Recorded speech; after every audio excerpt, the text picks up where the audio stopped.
Good morning everyone. নিশ্চয় আপোনালোকে সকলোৱে ভাল আছে আৰু মই নিয়ম অনুসৰি আপোনালোকৰ বাবে লৈ আহিছোঁ আন এখনি বিশেষ ৰচনা, যাৰ বিষয়বস্তু হৈছে মহামাৰী কৰোনা COVID-19।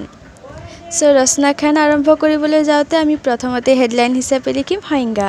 ইয়াতে আমি লিখিম মহামাৰী শব্দটো শুনিলেই পোনপ্ৰথমেই আমাৰ মনলৈ প্ৰশ্ন আহে যে মহামাৰী কি? কেৱল ব্যাপক আকাৰ ধাৰণ কৰি বহু মানুহৰ মৃত্যু ঘটালেই কি কোনো ৰোগ মহামাৰী বা বিশ্বমাৰীলৈ ৰূপান্তৰিত হয়? এই প্ৰশ্নসমূহৰ উত্তৰ ক্ষেত্ৰত আমি ক'ব পাৰোঁ যে যেতিয়া কোনো ৰোগ বিশ্বমাৰী হৈ আন্তৰ্জাতিক সীমা অতিক্ৰম কৰি এনে এক পৰ্যায়ত প্ৰাদুৰ্ভাৱ ঘটায় যাৰ ফলত বিশ্বব্যাপী মানুহ প্ৰভাৱিত হৈ পৰে। নেক্সট হেডলাইন, COVID-19 কি? COVID-19 আৰু কৰোনা ভাইৰাছ এই শব্দ দুটা আমাৰ শব্দকোষৰ অংশ হৈ গৈছে। COVID-19 আৰু কৰোনা ভাইৰাছৰ অৰ্থ কিন্তু একে নহয়, বেলেগ বেলেগহে। কিয়নো কৰোনা হৈছে এটি ভাইৰাছৰ নাম যাৰ ফলত COVID-19 বেমাৰ হৈ আছে। কৰোনা হৈছে এটি ভাইৰাছৰ গ্ৰুপৰ নাম। বৈজ্ঞানিকসকলে এই ভাইৰাছক নবেল কৰোনা ভাইৰাছ বুলি আখ্যা দিছে। কৰোনা ভাইৰাছক নবেল কৰোনা ভাইৰাছ বুলি এই কাৰণেই কৈছে কিয়নো এই ভাইৰাছ সম্পৰ্কে স্বাস্থ্য বিশেষজ্ঞসকলে একো জনা নাছিল।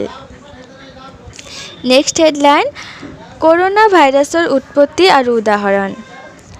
কৰোনা ভাইৰাছৰ উৎপত্তি পোনপ্ৰথমে চীন দেশত হয়, অৰ্থাৎ চীন দেশত পোনপ্ৰথমে এই ৰোগ ধৰা পৰে। কৰোনা ভাইৰাছৰ উদাহৰণস্বৰূপে আমি চাৰ্ছ আৰু মাৰ্ছৰ কথাকেই ক'ব পাৰি। কৰোনা শব্দটো লেটিন ভাষাৰ পৰা লোৱা হৈছে। ইয়াৰ অৰ্থ হৈছে তাজ বা মুকুট। এই ভাইৰাছ মাইক্ৰস্কোপ যন্ত্ৰেৰে চালেহে চকুত পৰে। নেক্সট হেডলাইন, COVID-19ৰ লক্ষণ।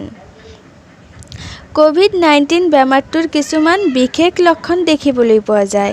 লক্ষণসমূহ তলত দিয়া ধৰণৰ, যেনে জ্বৰ, চৰ্দি, কাহ, দুৰ্বলতা, শ্বাস নিশ্বাসৰ অসুবিধা, সোৱাদ গন্ধ আদিৰ পাৰ্থক্য নুবুজা। নেক্সট হেডলাইন, কৰোনা ভাইৰাছৰ প্ৰকাৰ।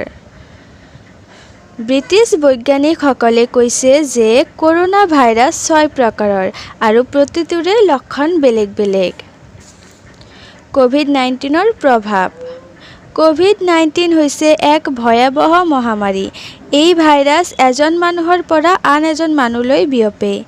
এই ভাইৰাছে গোটেই বিশ্বজুৰি লাখ লাখ মানুহৰ মৃত্যু ঘটাইছে।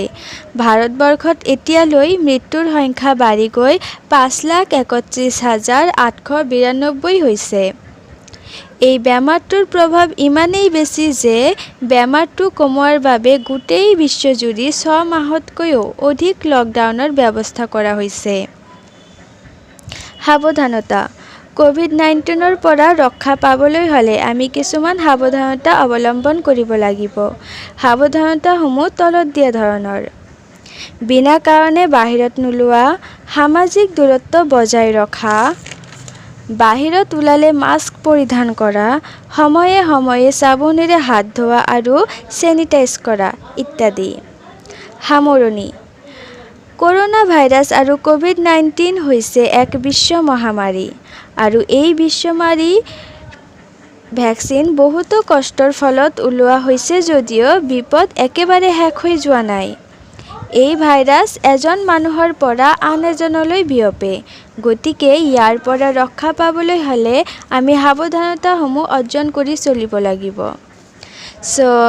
আজি আমি আমাৰ ৰচনাখন ইয়াতেই সমাপ্ত কৰিলোঁ। আপোনালোকে ভালে থাকিব, সুস্থ থাকিব আৰু ৰচনাখন ভাল লাগিলে লাইক, শ্বেয়াৰ আৰু ছাবস্ক্ৰাইব কৰি দিব চেনেলখন আৰু কমেণ্টত জনাই দিব আপোনালোকৰ কেনে লাগিছে। ইয়াৰ পৰা আপোনালোকৰ যদি কিবা উপকাৰ হৈছে সেইটোও জনাই দিব আৰু আপোনালোকৰ কোনটো বিষয়ৰ ওপৰত ৰচনা লাগে সেইটোও মোক কমেণ্ট বক্সত জনাই দিব। ধন্যবাদ।